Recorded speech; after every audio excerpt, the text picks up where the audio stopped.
करेंगे अभी 13वां अध्याय स्टार्ट कर लेते हैं।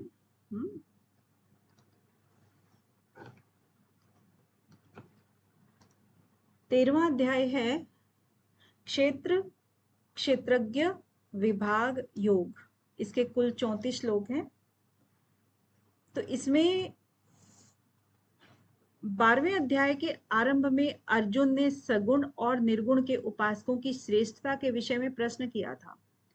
उसका उत्तर देते हुए भगवान श्री कृष्ण ने दूसरे श्लोक में संक्षिप्त में सगुण उपासकों की श्रेष्ठता बताई और 3 से 5 श्लोक तक निर्गुण उपासना के स्वरूप का और उसके फल तथा उसकी क्लिष्टता भी बताई। उसके बाद 6 से 20 श्लोक तक सगुण उपासना का महत्व, फल, प्रकार और भगवत भक्तों के लक्षणों का वर्णन करके अध्याय को समाप्त कर दिया। परंतु निर्गुण की का तत्व, महिमा और उसकी प्राप्ति के साधन विस्तार पूर्वक नहीं समझाए थे। इसीलिए निर्गुण निराकार का तत्व तथा ज्ञान योग का विषय ठीक से समझने के लिए इस 13वें अध्याय का आरंभ करते हैं। एक एक चीज को क्लियर करते हैं। हाँ, श्री भगवान उवाच, भगवान जी कहते हैं, इदं शरीरम कौन्तेय क्षेत्रम इति अभिधीयते, एतत् य वेति तं प्राहु क्षेत्रज्ञ इति तद्विदः। तो हे कौन्तेय, हे कुंती पुत्र अर्जुन, इदम शरीरम, अब ये जो इदम है, यह जो रूप यानी कि जिस शरीर को हम कह रहे हैं कि जो शरीर है, क्षेत्रम, इसको क्षेत्र इति अभिधीयते, इसको क्षेत्र नाम से कहा गया है। अब सबसे पहले ही हमारा क्वेश्चन बने हुए हैं ये वाले, शरीर को क्या कहा है? क्षेत्र। ठीक है, इदम शरीरम कौन्तेय क्षेत्रम इति अभिधीयते, एतत् य वेत्ति तम। एतत् मतलब ये जो इस क्षेत्र को जो ऊपर हमने कहा है, ये वाला क्षेत्र, एतत् यह वेति, अब इसको किस नाम से जानते हैं? यह वेति, जो जानता है, इसको जो जानता है, तम मतलब उसको, तद्विद, उसको फिर क्यों क्या बोलते हैं? ज्ञानी लोग क्या बोलते हैं उसको? प्राहु क्षेत्रज्ञ इति, उसी को ही हम क्षेत्रज्ञ के नाम से जानते हैं। यानी कि एक तो शरीर हो गया क्षेत्र, और जो इसको जानता है, जो इसको क्या जानता है, जानने वाला मतलब कोई चेतन आत्मा है, उसकी बात कर रहे हैं। जो चेतन आत्मा है कौन है? इट मीन्स आत्मा। तो वो जो चेतन आत्मा है वो क्या हो गया? क्षेत्रज्ञ। क्षेत्रज्ञ यानी कि वेति, यह जो जानता है, यह वेति, जानने वाला, ज्ञानी लोग क्षेत्रज्ञ इस नाम से इसको कहते हैं। ठीक है? ओ, ओ, ओ, एक सेकेंड।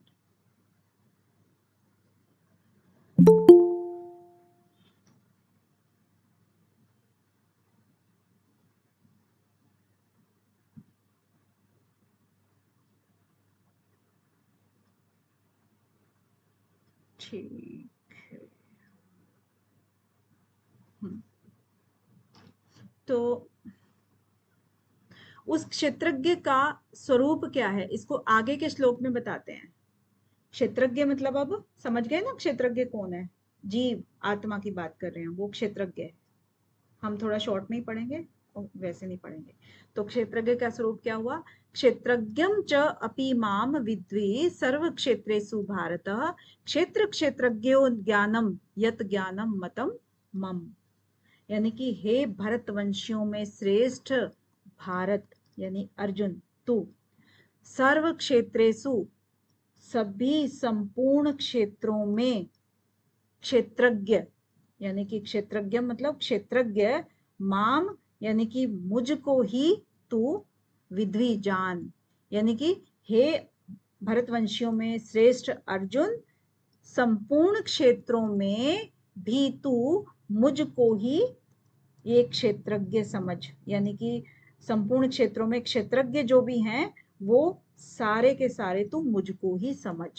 क्षेत्र क्षेत्रज्ञो ज्ञानम, जो ये क्षेत्र और क्षेत्रज्ञ का जो ये ज्ञान है, यत ज्ञानम मतम मम, ये जो ज्ञान है वही मेरे मत में ज्ञान है। बहुत ज्यादा मुश्किल नहीं है। क्षेत्रज्ञम च अपि माम विद्वि सर्व क्षेत्रेषु भारतः क्षेत्र क्षेत्रज्ञो ज्ञानम यत ज्ञानम मतम मम, यानी कि जितने सारे क्षेत्र हैं, जितने भी इस दुनिया में संपूर्ण क्षेत्र हैं, उन सभी में जो भी आपका जो क्षेत्र है जिसको अभी ऊपर बताया, वो सब तू मुझ में ही जान। एक तो ये हो गया। और उसके बाद एक क्षेत्र क्षेत्रज्ञ का जो ज्ञान है, यत ज्ञानम, जो इस ज्ञान को जान लेता है, तो मेरे मत में वही ज्ञान है। जो भी इसको तत्व से जानता है वो मेरे मत में वही ज्ञान है। ठीक है, तो ज्ञान की इन्होंने एक तरह से परिभाषा बता दी है। अब पूर्व श्लोक में क्षेत्र और क्षेत्रज्ञ के ज्ञान को ही अपने मत में ज्ञान बता करके अब भगवान क्षेत्र और क्षेत्रज्ञ के विभाग को सुनने की आज्ञा देते हैं। अब इनका विभाग कैसे करते हैं कि ततः क्षेत्रम यत च यादृक च याद्विकारी यतः च यत स च यत प्रभावः च तत् समासेन मे शृणु।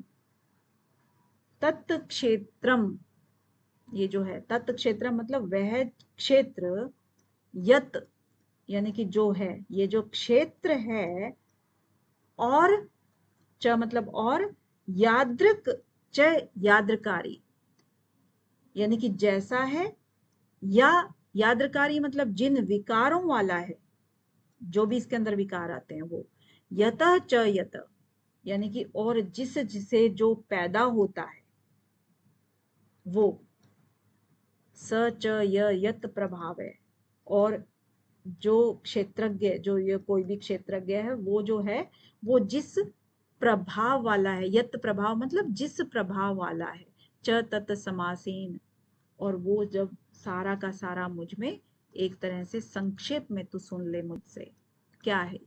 यानी कि तत् क्षेत्रम यत, ये जो क्षेत्र है, यादृक च यादृकारी यानी कि जो जैसा है, यादृक जो जैसा है, और यादकारी जी या जिन विकारों वाला है। यानी विकार क्या होते हैं, कोई भी एक मिट्टी का ढेला है और उसके अंदर कोई भी अगर परिवर्तन हुआ तो इट मीन्स उसका विकार हुआ। वो ऐसा नहीं विकार हमेशा गलती के लिए ही होता है, वो किसी भी रूप रंग को चेंज करने के लिए होता है। तो जो भी ये क्षेत्रज्ञ है, या जिन विकारों वाला वो है, या फिर जिन प्रभावों वाला है, यानी कि वो जिनसे जो पैदा हुआ है, यत च यत यत यानी कि जो भी जिन प्रभाव जो जिससे पैदा हुआ है, या फिर स च यत प्रभाव, और जिसके भी क्षेत्रज्ञ के जो भी प्रभाव हैं उनकी सबकी बात कर रहे हैं, उन सब को तू मुझसे संक्षेप में सुन, ये कह रहे हैं।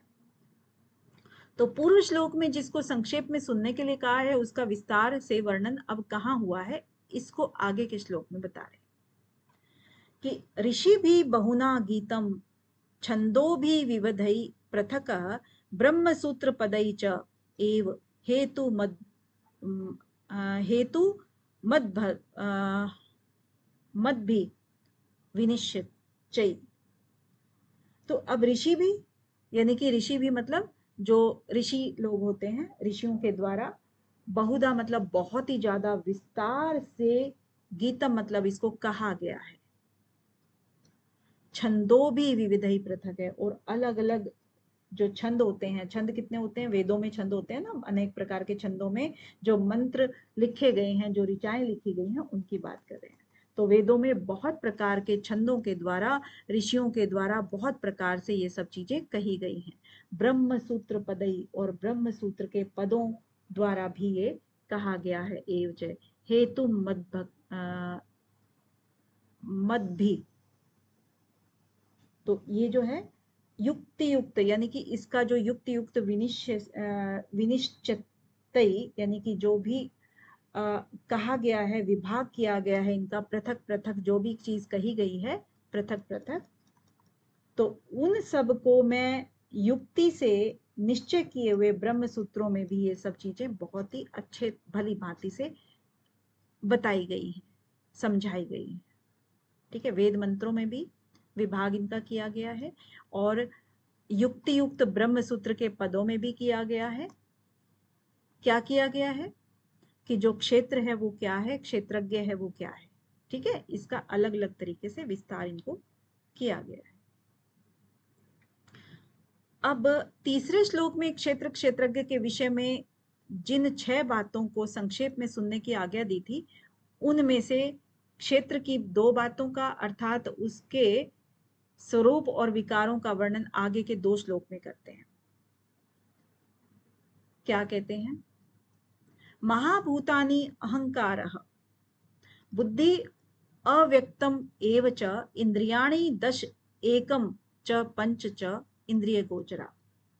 अब यहां पर अव्यक्तम, जो अव्यक्त कौन होती है? मूल प्रकृति। पढ़ा है ना आपने, मूल प्रकृति को अव्यक्त कहा गया है। अब मूल प्रकृति और क्या है? एवच बुद्धि ही, यानी कि जो आपका महतत्व है, उसके बाद बुद्धि का मतलब महतत्व, उसके बाद यही आता है।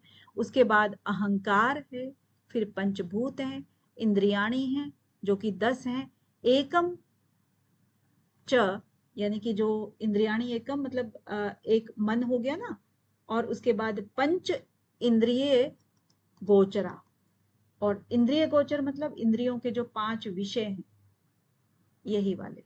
तो ये कुल मिलाकर के अगर हम देखते हैं तो 24 तत्व हमारे हो जाते हैं। तो इन 24 तत्वों का वर्णन कहा है कि ये आपके क्षेत्र की 2 बातें हैं। पहली बात यहां पर आती है, महाभूतानि अहंकारः बुद्धि अव्यक्तम एव च इंद्रियाणि दश एकम च पंच च इंद्रिय गोचरा। ठीक है,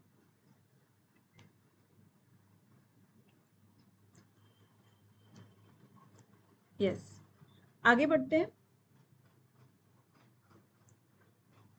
इच्छा द्वेष सुखम दुखम संघात चेतना धृति एतत् क्षेत्रम समासेन सविकारम उदाहृतम। तो क्या कह रहे हैं? इच्छा द्वेष सुख दुख और इनका जो संघात होता है, किस में होता है? शरीर में होता है। चेतना, चेतना यानी कि प्राण शक्ति जो होती है वो, और धृति, और एतत् क्षेत्रम समासेन। तो एतत् यानी कि ये जो क्षेत्र है, इसको अब यहाँ पर संक्षेप में, यानी कि जो समासेन है यानी कि संक्षिप्त में, और उदाहृतम कहा गया है, सविकार, इनके विकारों सहित। इच्छा द्वेष सुख दुख और इनका जो भी एक प्रभाव पड़ता है, संघात यानी कि जिसके अंदर ये सब चीजें होती हैं शरीर के अंदर, वो चेतना है, धृति है, ये सारा का सारा क्षेत्र है। इन सब को विकारों के साथ में ही यहाँ पर संक्षेप में कहा गया है। क्लियर है कि शरीर के साथ में तादाद में कर लेने की इच्छा द्वेष और विकार आदि पैदा होते हैं, और उन विकारों का स्वयं पर असर भी पड़ता है। इसीलिए भगवान शरीर के साथ में किए हुए तादाद में को मिटाने के लिए उसके 20 आवश्यक साधनों का ज्ञान जो है वो आगे के 5 श्लोकों में वर्णन करेंगे। कहते हैं 20 साधन। अब उनमें से देखिए, अमानित्वम अदंभित्वम अहिंसा क्षांति आर्जवम आचार्य उपासनम और शोचम स्थैर्यम आत्म विनिग्रह। अब इसमें देखो कितने हो गए। अमानित्वम यानी कि अपने मान बढ़ाई जो होती है ना, उसको मान यानी कि उसके अंदर वो नहीं होना चाहिए, मान अमानित्वम वो नहीं होना चाहिए। अदंभित्वम यानी कि उसके अंदर वो दंभ नहीं होना चाहिए, दिखावटीपन नहीं होना चाहिए। अहिंसा का प्रारूप उसके अंदर होना चाहिए, क्षमा रूप उसके अंदर होनी चाहिए, शांति। आर्जवम यानी कि उसके अंदर सरलता होनी चाहिए, सरल स्वभाव उसका होना चाहिए। और आचार्य उपासनम, और वो आचार्यों की यानी कि जो अपने गुरुजनों की है वो उपासना यानी कि सेवा भाव उसके अंदर होना चाहिए। शोचम यानी कि शुद्धता उसके अंदर होनी चाहिए, और स्थैर्यम स्थिरता उसके अंदर होनी चाहिए, और आत्म विनिग्रह और अपने मन को वश में करने वाला होना चाहिए। उसके बाद कहते हैं इंद्रियार्थेषु वैराग्यम अन अहंकारः एव च जन्म मृत्यु जरा व्याधि दुख दोष अनुदर्शनम। अब इंद्रियार्थेषु यानी कि इंद्रियों के जो अर्थ होते हैं उनकी बात कर रहे हैं। इंद्रियों के अर्थ कौन से हो गए? जो उनके विषय हो गए। तो जो विषय हैं इंद्रियों के विषय, उनसे वैराग्य की भावना होनी चाहिए। ठीक है, उनसे हम डिटैचमेंट, उनको हमें विषयों को अपने आसक्ति में नहीं लाना चाहिए। अन अहंकार है, और अन अहंकार यानी अहंकार का भी आपके अंदर भाव नहीं होना चाहिए।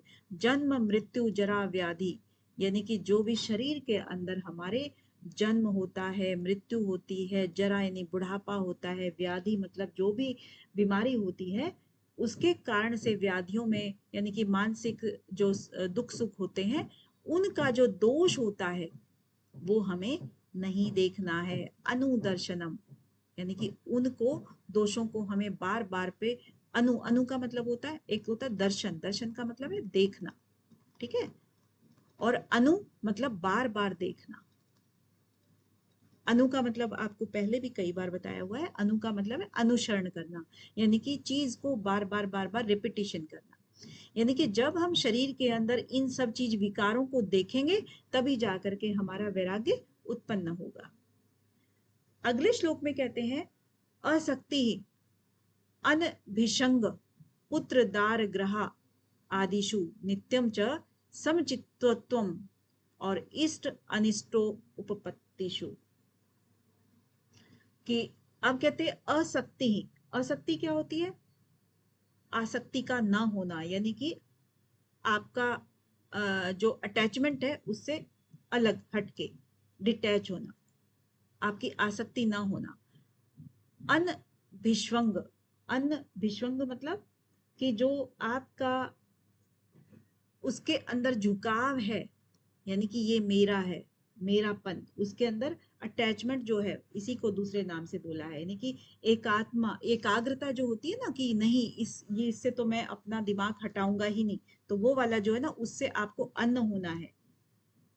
यानी कि उसमें संबंध नहीं रखना है, अपने संबंध को हटाना है। किस किस से? पुत्र से यानी कि संतान से, दार मतलब अपनी स्त्री से यानी कि पत्नी से, और ग्रह, ग्रह मतलब अपने भवन से, ग्रह घर से, इन आदि से, इन आदि से। यानी कि देखिए योगी जो है ना, मेल फीमेल दोनों होते हैं। ऐसा नहीं है कि यहाँ पर स्त्री के बारे में बोला है तो स्त्री ही होगी, योगी और योगिनी दोनों होते हैं। लेकिन क्योंकि उनके अंदर जीवात्मा है, और आमतौर पे हम मेल को बता देते हैं कि अपनी स्त्री से आप डिटैच हो जाइए, क्योंकि स्त्रियां जो है ना, वो उनका रोल घर में, संतान में सबसे ज्यादा होता है। इसीलिए आमतौर पर जो संन्यास लेते हैं वो मेल लेते हैं, क्योंकि उनको बहुत ज्यादा नहीं होता है और वो जा सकते हैं, क्योंकि स्त्रियां अपने बच्चों को छोड़ करके नहीं जा सकती हैं। तो यहाँ पर इसीलिए सिर्फ दार का नाम आया है, नहीं तो ये चीज उल्टी भी हो सकती है। तो पुत्र यानी संतान से, अपने सगे संबंधियों से हम कह सकते हैं। इन इन सब से हमें आसक्ति का भाव रखना है, ममता का भाव नहीं रखना है। नित्यम च समचित्तत्वम इष्ट अनिष्ट उपपत्तिषु, यानी कि जो इष्ट और अनिष्ट होते हैं, यानी कि जो चाहे पसंद की चीज हो, चाहे नापसंद की चीज हो, चाहे हमारी परिस्थितियां अनुकूल हो चाहे प्रतिकूल हो, तो उन सब में हमें अपने मन को नित्य ही समचित्त वाला रखना है, यानी कि समान अवस्था वाला रखना है। दुख में बहुत दुखी नहीं होना है, सुख में बहुत सुखी नहीं होना है, उस तरह का समचित्त रखना है।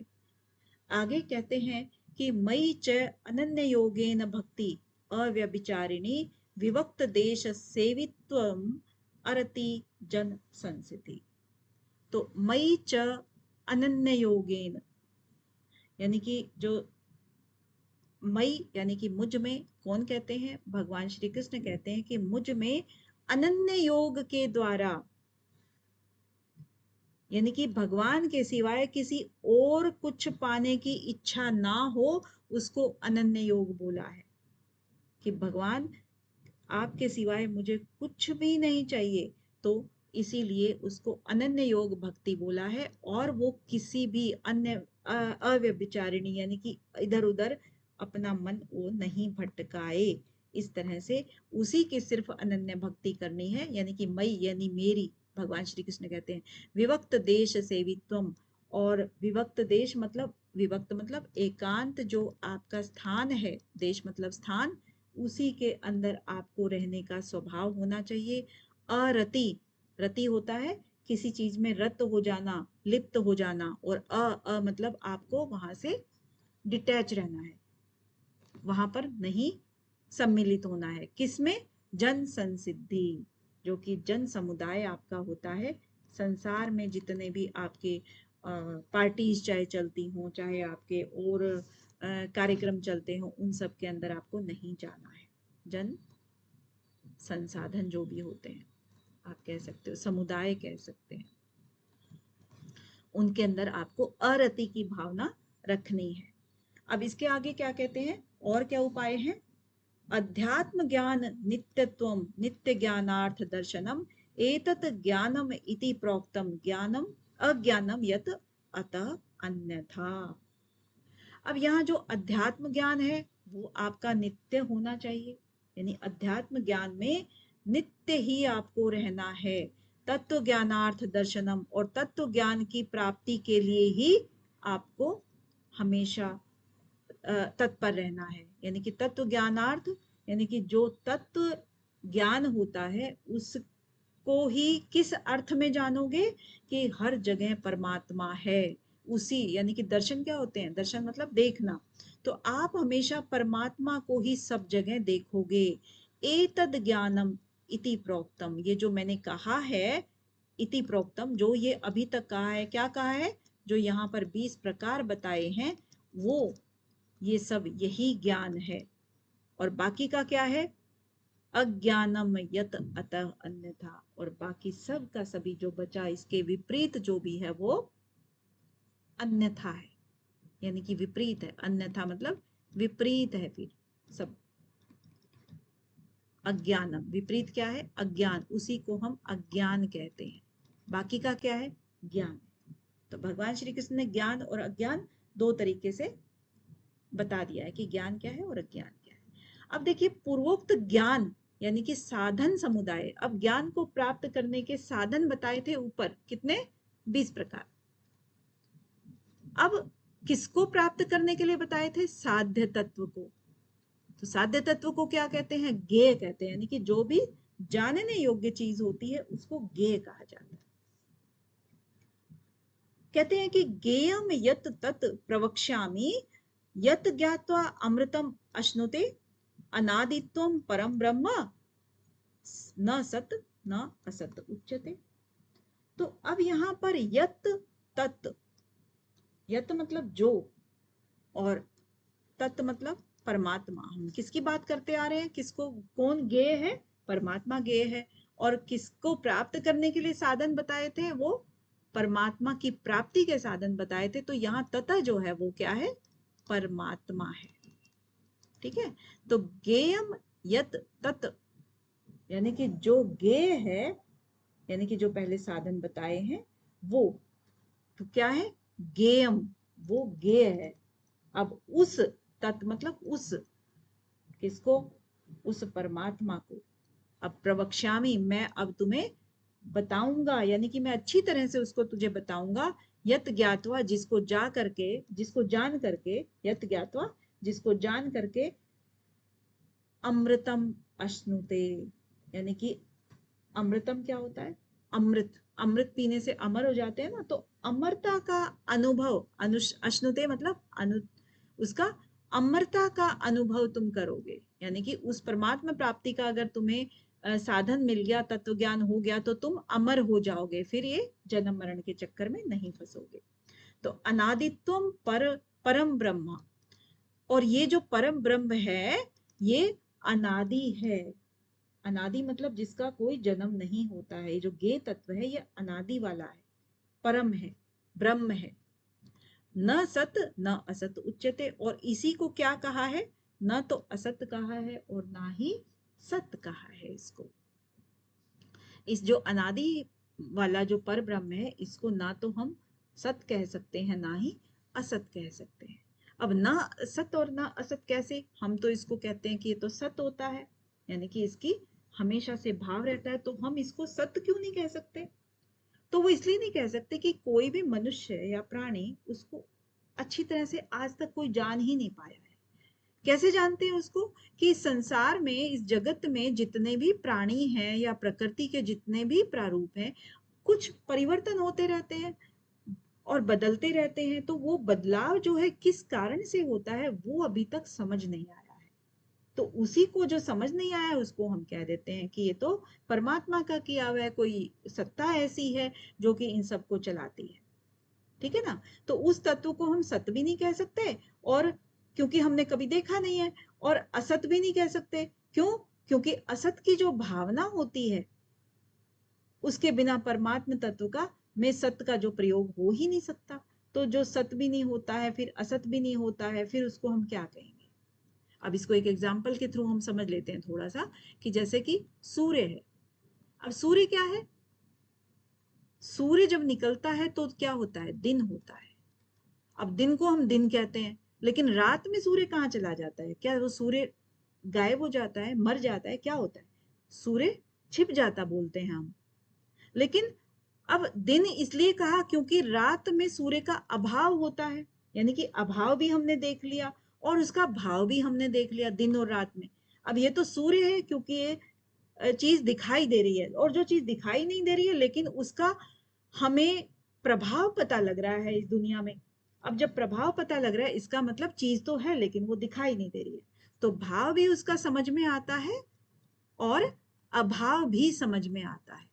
तो इस भाव और अभाव के साथ में ही हम उसको सत और असत कह देते हैं। तो ये जो सत और असत का निर्णय है ना, ये कौन करता है? बुद्धि करती है हमारी। तो ऐसा कहना भी वही होता है जहां पे मन है, वाणी है और बुद्धि का विषय होता है, क्योंकि वो प्रकृति के विषय हैं सारे। परंतु जो ज्ञेय तत्व है, ये मन, बुद्धि और वाणी सबसे ही अतीत हैं। वो सत का जो भाव है, ब्रह्म का जो भाव है, इन इंद्रियों से तो जाना ही नहीं जा सकता। और ये हमने कहाँ कहाँ पढ़े हैं? पढ़ी हुई चीजें ना बुद्धि के अंदर है, तो हमने उपनिषदों से पढ़ी हैं ये सब चीजें, की ये इंद्रियों से परे है। ठीक है?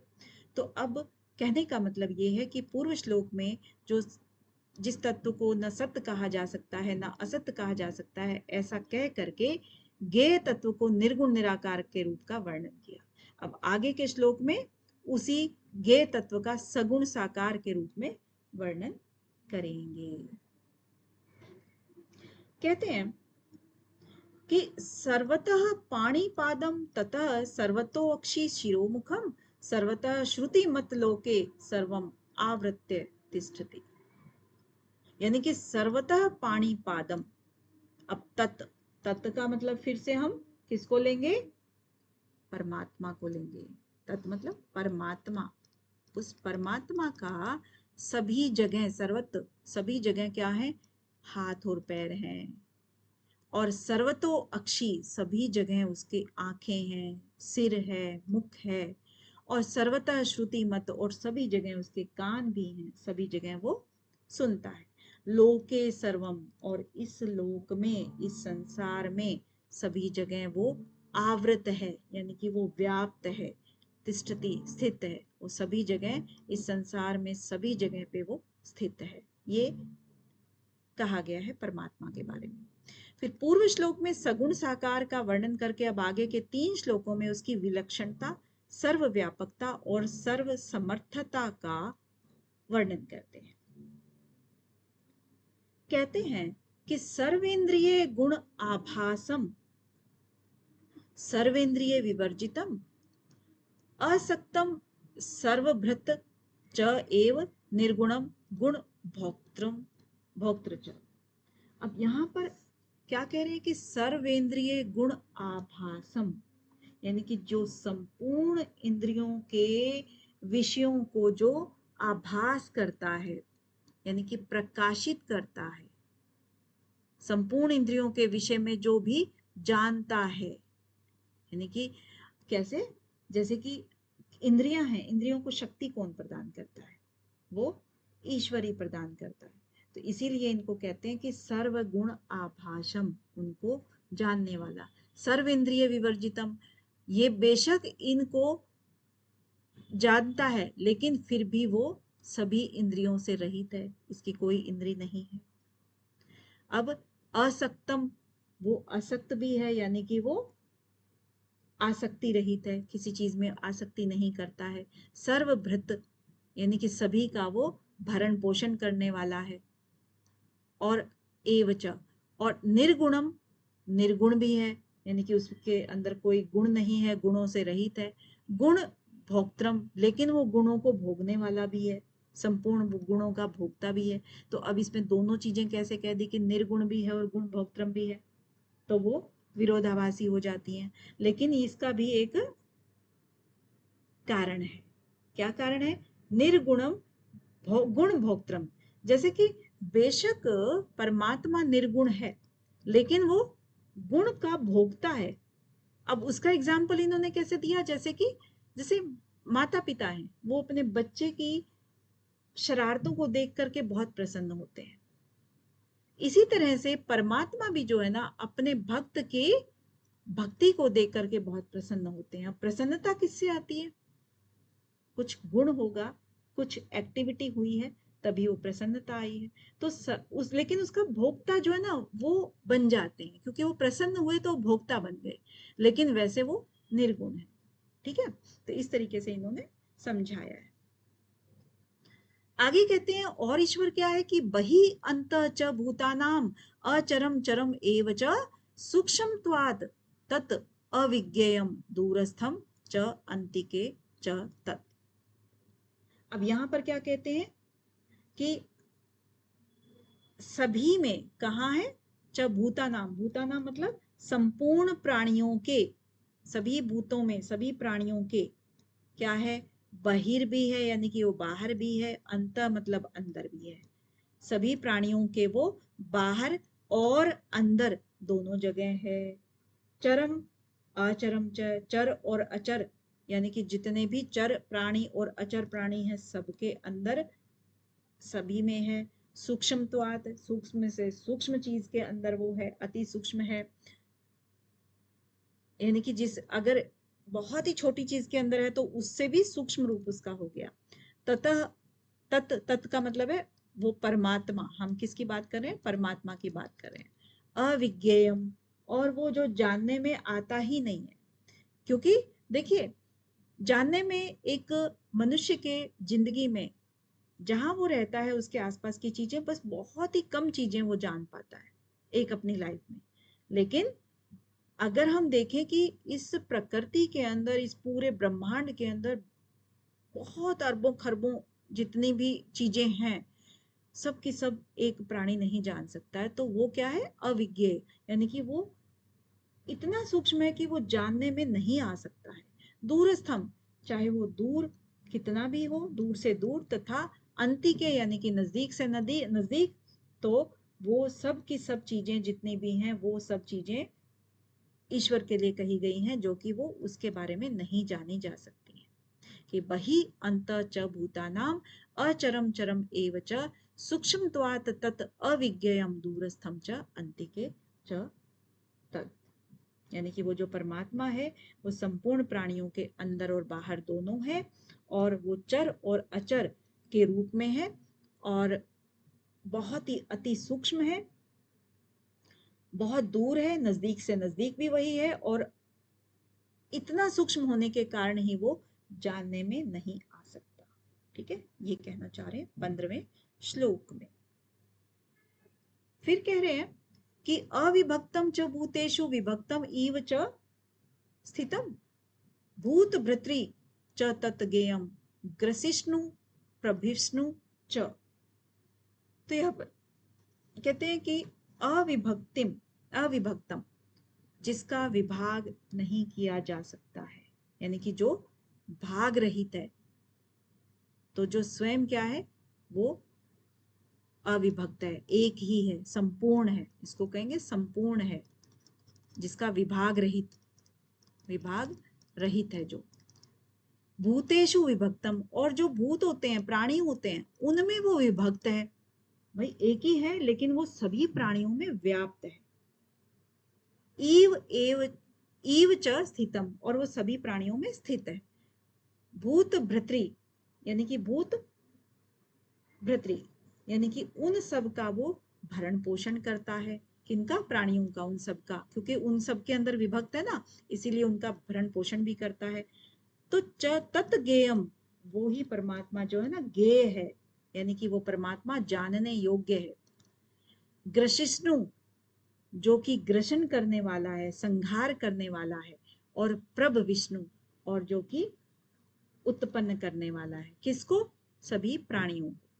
अब प्राणियों की बात कर रहे हैं, यहाँ पे जन समुदाय की बात कर रहे हैं जो यहाँ पृथ्वी पर रहते हैं। मनुष्य, मनुष्य जाति, ओनली मनुष्य जाति नहीं है, एक्चुअली प्राणी, जिसके अंदर भी प्राण होते हैं उसी की बात करें, क्योंकि भरण पोषण उन्हीं का होता है।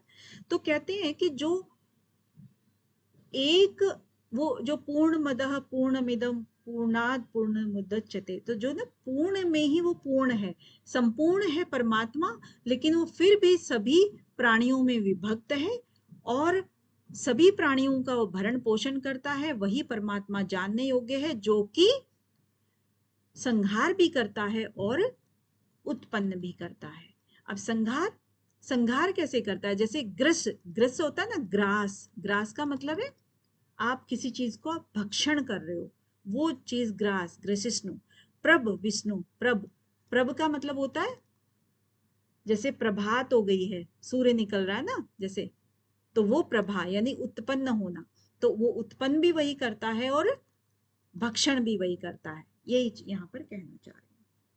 फिर कहते हैं पूर्व श्लोक में भगवान ने ज्ञेय तत्व के आधार रूप का वर्णन किया और अब आगे के श्लोक में उसके प्रकाशक रूप का वर्णन करते हैं। प्रकाशक रूप का, ठीक है। प्रकाशक रूप में कहते हैं कि ज्योतिषाम अपि तत् ज्योति तमसः परम उच्यते ज्ञानम ज्ञेयम ज्ञान गम्यम हृदय सर्वस्य विशिष्टतम। अब ज्योतिषाम अपि तत् ज्योति, तत् का मतलब वही परमात्मा, तो जो परमात्मा है ज्योतियों में भी ज्योति है।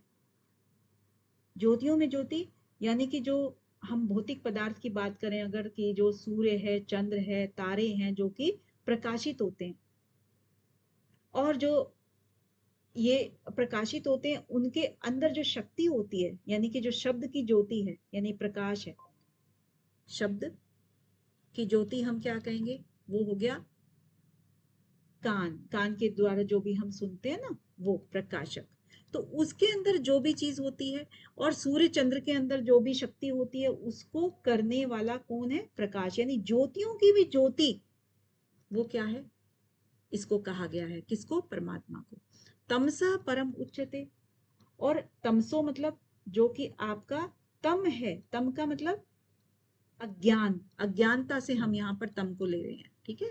जो अज्ञानता है वो, तो अज्ञानता से अत्यंत परे, परम, परम मतलब परे, अज्ञानता से वो अत्यंत परे है। ज्ञानम ज्ञेयम ज्ञान गम्यम, अब ज्ञानम, ज्ञानम का मतलब वो जो ज्ञान स्वरूप है, और जो ज्ञेयम, ज्ञेयम का मतलब जो जानने योग्य है, और ज्ञान गम्यम मतलब जिसको ज्ञान से ही प्राप्त किया जा सकता है। मतलब जिस ज्ञान को ज्ञान से ही प्राप्त किया जाता है, जो जानने योग्य वस्तु है उसको हम ज्ञान से ही प्राप्त कर सकते हैं। हृदय, हृदय सर्वस्य विशिष्टम, और जो सभी के हृदय में विराजमान है, वो सभी के हृदय में स्थित है। हम उसकी बात कर रहे हैं, किसकी? परमात्मा तत्व की। अब देखिए 17वें श्लोक तक क्षेत्र ज्ञान और ज्ञेय का जो वर्णन हुआ है, अब आगे उसके फल सहित उसका उपसंहार करते हैं। चलिए इसको कल पढ़ते हैं।